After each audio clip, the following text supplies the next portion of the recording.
Alors là, je vais peut-être prendre, s'exprimer sur Facebook. Est-ce que c'est important? Est-ce qu'on peut le faire, sans être trop regardé? À toi, tu t'exprimes sur Facebook. C'est quoi ces réseaux sociaux? Facebook mon amour, c'était un post de Patrice Gray. Moi, je j'ai envie de parler de ces moments où on s'exprime sur Facebook, où ça peut être jugé ou pas. Alors, on dit «je» sur Facebook parce que si on dit on nous a donné ce pronom, donc il faut bien l'utiliser. Du narcissisme, il en faut un peu. Alors pourquoi pas sur Facebook? Si cela donne un certain équilibre à votre estime. De toute façon, il faut un peu de narcissisme. Pas du tout, c'est pas possible.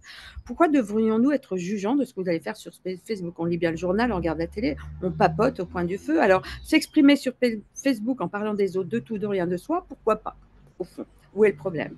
Certains y comblent leur solitude, d'autres apportent des réflexions du moment ou encore leur doute, leur fragilité.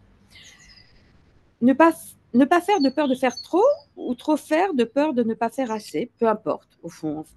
L'idée d'assumer est de toujours douter, c'est-à-dire ne pas si on ne doute pas, on se centre trop et dans ces cas-là, on va dans quelque chose qui peut être délétère pour nous.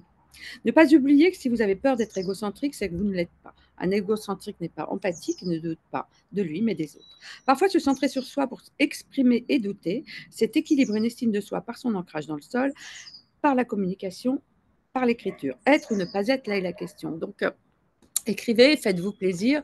Essayez d'être, par contre, moi personnellement, essayez d'être dans vos réponses, dans vos échanges, d'être posé, d'être calme. Ça vous fera un bien-être fou. Facebook n'est pas là pour se battre.